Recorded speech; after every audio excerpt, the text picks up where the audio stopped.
Hello, welcome to InSight. I'm Wendy Brokaw. Salem Means Peace is the name of a poem and also an anthology of poetry by people of all ages inspired by Salem's beloved River of Peace mosaic. For years, that mosaic graced the outside of the Family Y near the state capitol and was removed in 2020 when the building was demolished. Since then, the mosaic has been in storage, and a nonprofit, Save the Salem Peace Mosaic, is raising money to finally get it to a new home. But why poetry? Here's a hint. The anthology is its own mosaic. Would you please welcome poet Eleanor Berry, who edited it, Marilyn Johnston, poet and writing workshop leader, and Lynn Takata, the artist who conceived of the idea and created it with the help of hundreds of community members. Thank you for joining us. Thank you. It's good for being here. Lynn, for those who don't know, this was an enormous community project, and it required a lot of effort to build, but at the same time it was an inspired community that rose to the occasion to be part of it, of all ages. What, from 2 to over 80? Can you tell us about it? I was invited to Salem in 2009 by artist Ann Kresge to work with a group of people who are interested in promoting the idea that Salem means peace. And we decided eventually to do a mosaic. The YMCA had offered their wall, and we had workshops in probably about 15 different locations throughout the area, engaging people of all ages. And it was just an inspirational project for me and for the community. We had on-site work of about 6 months right on Court Street. So a lot of people walked by the creation of the mosaic and drove by it, which really in fact helped us to save it because people identified with it and cared about the mosaic. What did all of these people do, and how did they get chosen? So we tried to have a diverse group of people working on it. We had workshops at Coffee House. We were invited by one of the mural partners to go to the Chemawa Indian School and teach classes there. And we also even did workshops at a powwow. Marilyn did workshops with Marion, do you remember the name of the group? It was a group for children that was working with children whose parents were on parole and probation. We did work at Hillcrest. The students there had a major impact on the mosaic. They worked on one of the trees of life. We were at Salem Art Association to finalize put all the elements of those trees together. And one of the most important elements was that North Salem High School students really took ownership over their project, and they had come up with ideas to create these trees of life, and they wanted to show people working together and put in some inspirational words about peace that are carved into the ceramic. What I remember is someone coming to North Salem High School when I was a student there. I was a senior in high school. They came and talked to us about the project and asked the art students if we were interested. I don't remember all the details about how I got involved, but I remember being so excited about it. We didn't know that there was this huge project and that everyone from different elementary schools, people from the community worked on it. We were just working on the tree, and when it all came together, we found out that it was so many people that worked on it. I remember being part of the designing group that came up with that. So I called it the Circle of Life, and I imagine how life has circles, when we're born, when we fade, and also about all the different types of cultures and ethnicities, as well as different types of living experiences that we have.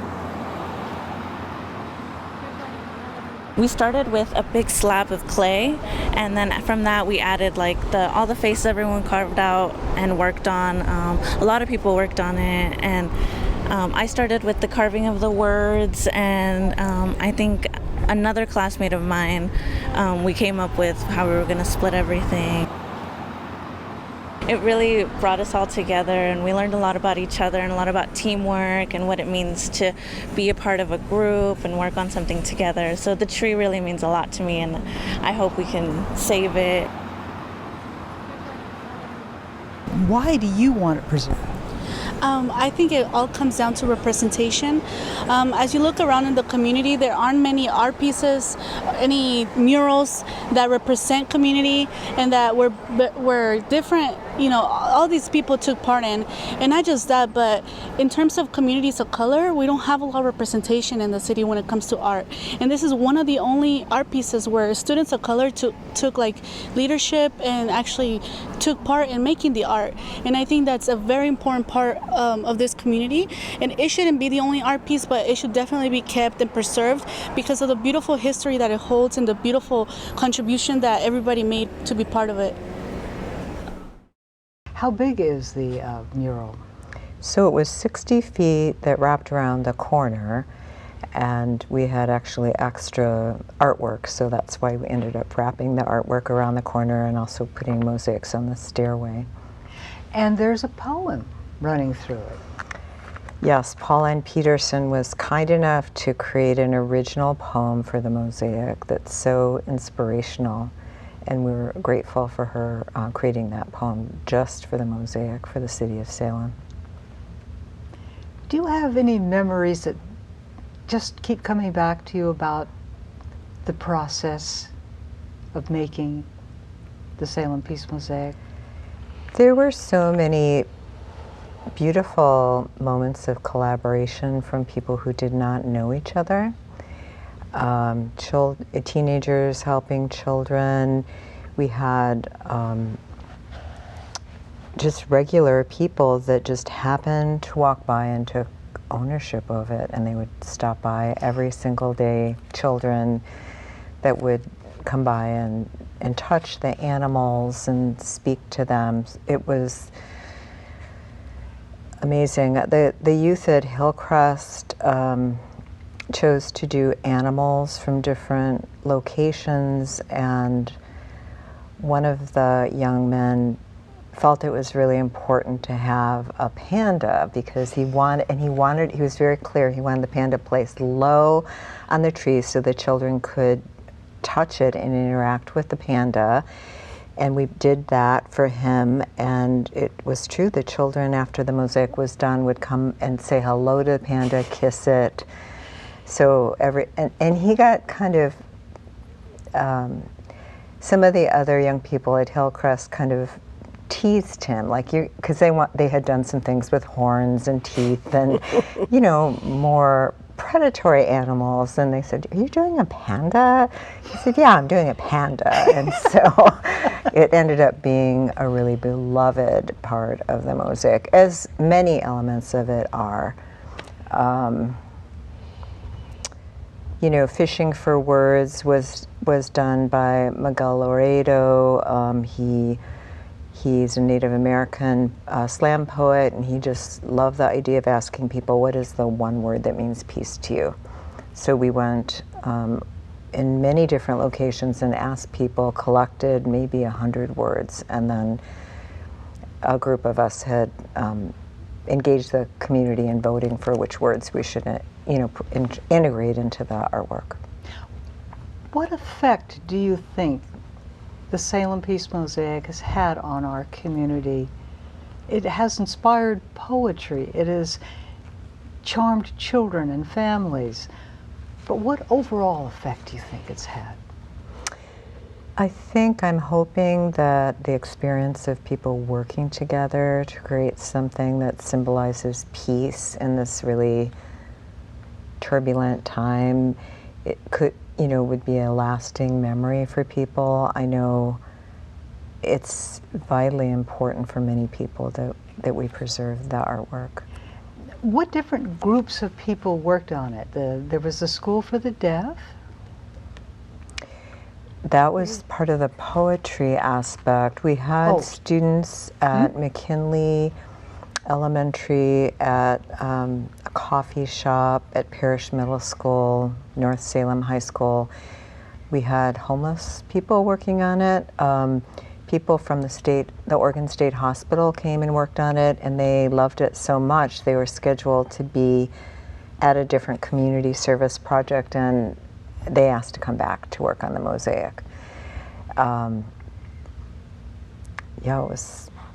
I was there when the removal of, the very careful removal was underway with the Salem Peace mosaic prior to the Y being demolished.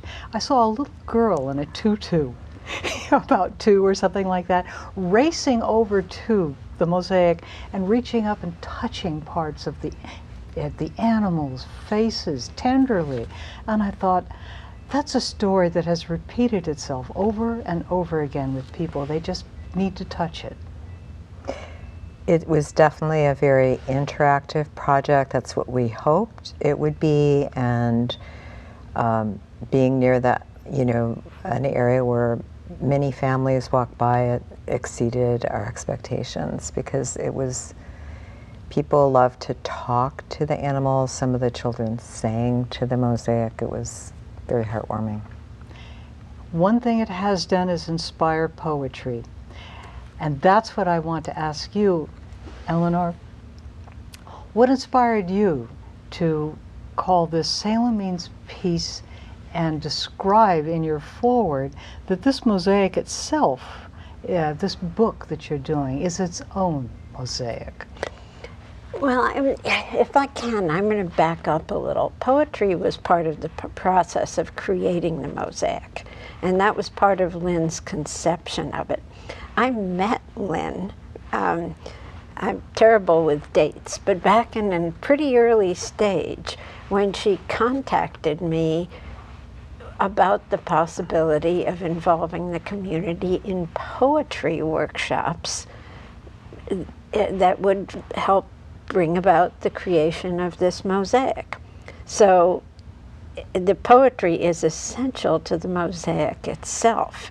Lynn has already mentioned then Poet Laureate Paul Ann Peterson's poem written for the mosaic, which in the mosaic flows along the river of peace. On the cover of this anthology, which I will talk about, on the back cover, which is a wonderful photograph of the mosaic in place by Lynn, photographed by Lynn herself, you can read part of the poem. Salem, we're speaking peace each time we say your name. Paul Ann herself, as I think you know, has talked about how in doing her research for that poem, she discovered that that was the etymology of Salem, that it does literally mean peace. Now, when we were thinking post-pandemic, immediately post-pandemic, of trying to remind people of the mosaic, or if they hadn't been around for its creation, to let them know about it, we thought, well, poetry workshops. There were poetry workshops as well as all sorts of art workshops, visual art workshops, in the creation of the mosaic, and there's bits of poems that came out of those early workshops incorporated in the mosaic artwork. So we undertook to teach these workshops. The very first one was done in, I think, 2022, the summer of 2022, by Efraín Diaz Horna. And we have to thank for the location and the Spanish speakers who participated in that workshop and LACE Cross-Cultural Community Development Project. And Efraín then translated into English all the poems composed in Spanish, so they appear in both languages in this anthology, Salem Means Peace.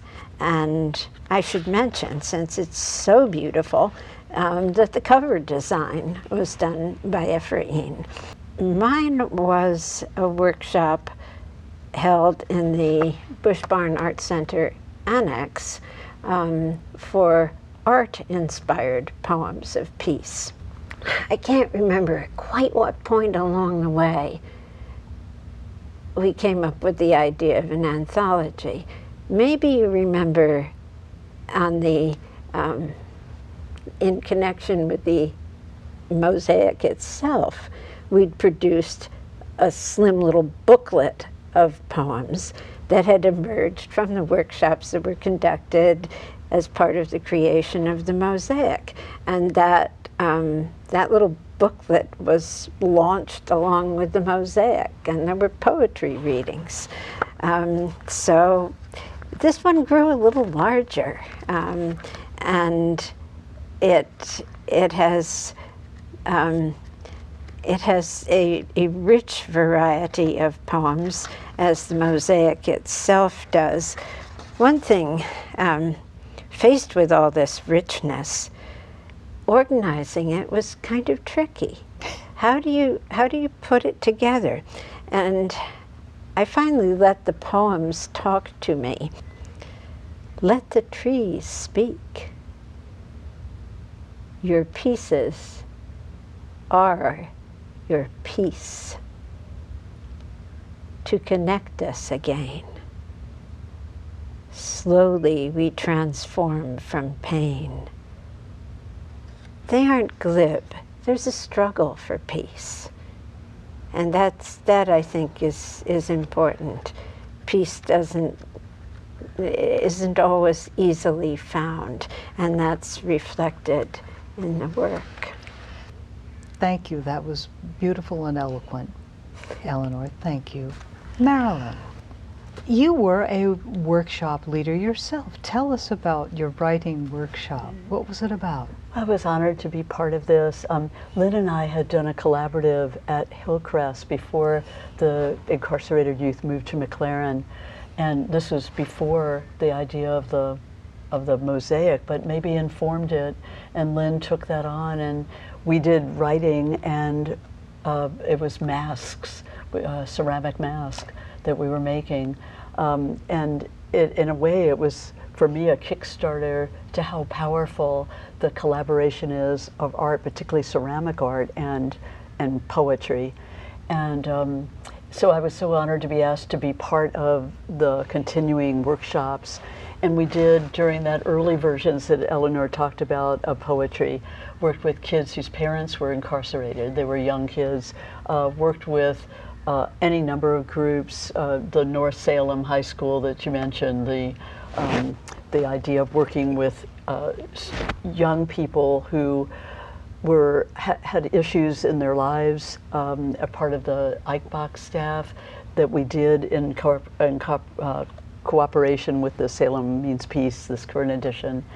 Certainly, I wanted to do something with the deaf community, so Salem, the Oregon School for the Deaf, and that was probably the most transformative for me in this latest round, in that these students are not only, English is not their first language, and their writing, which is also learned. A lot of these kids, I think I heard Gail say that 90% of the youth in the school are from hearing parents.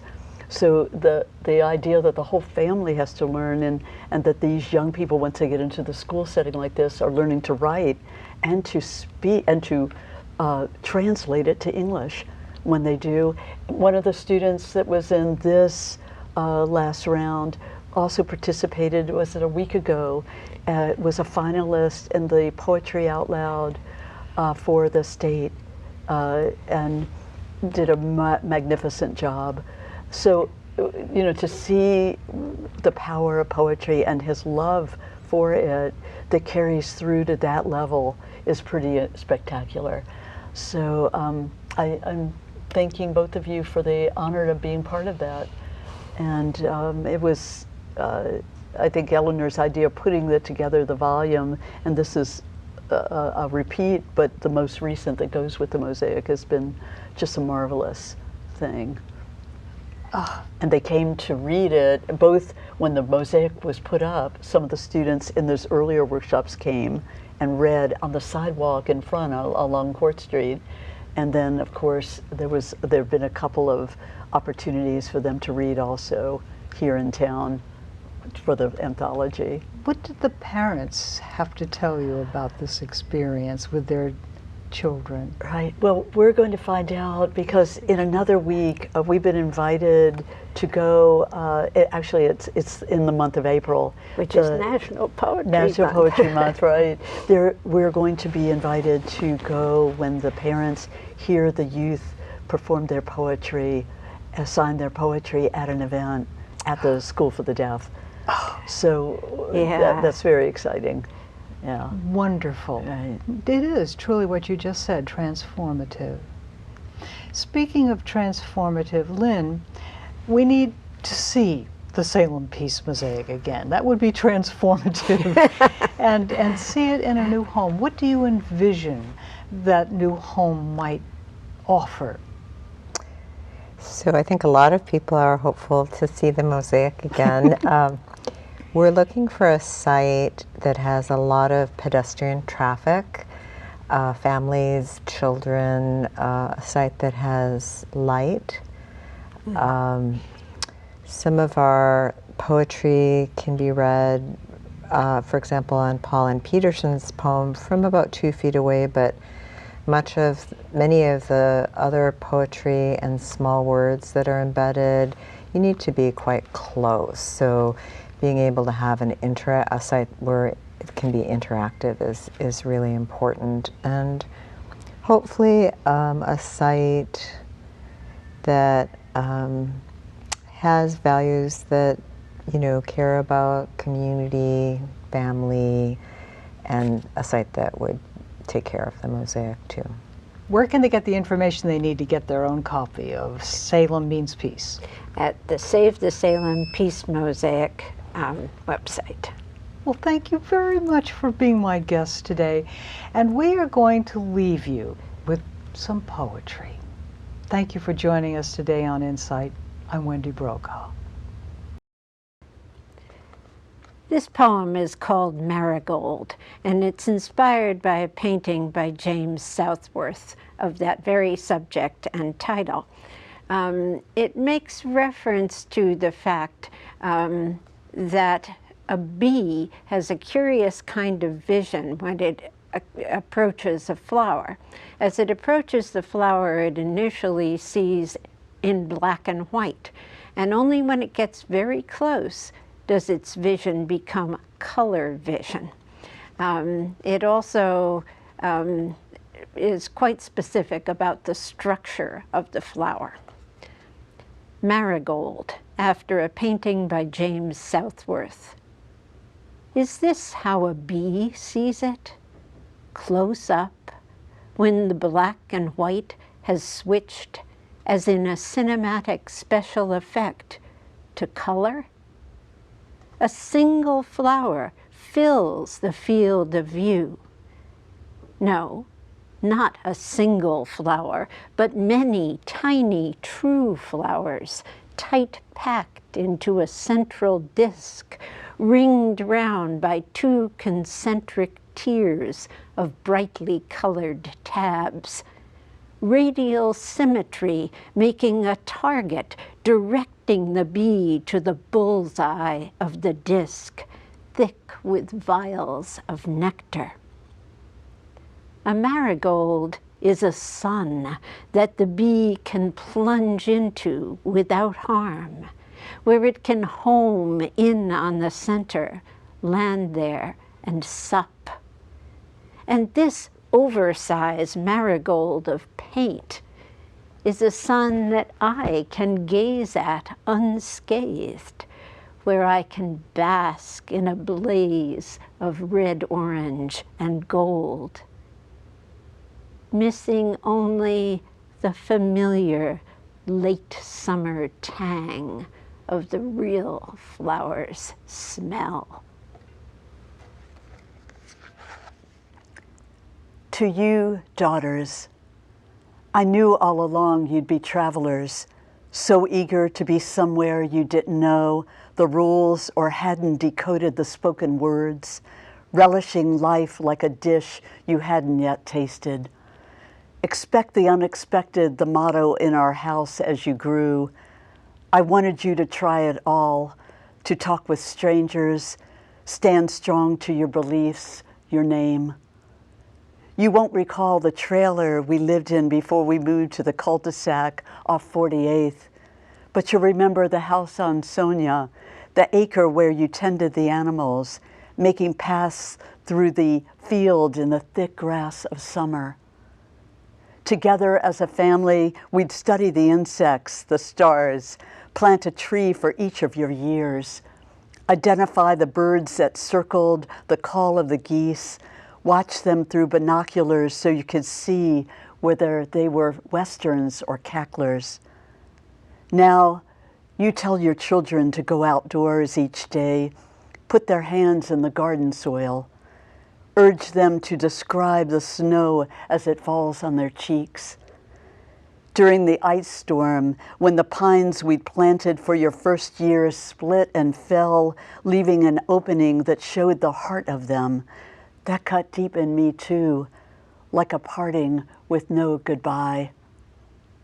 So I'm writing this in a quiet house after a day worn thin from the latest news, a new virus, 10 wars still raging somewhere through the world. And I want to let you know that your dad and I are trying hard to dream peace tonight, and maybe all the nights after this, even though an army could be ready to crest the hill, and we're still here waiting at the end of the worn path, our door ready to swing open.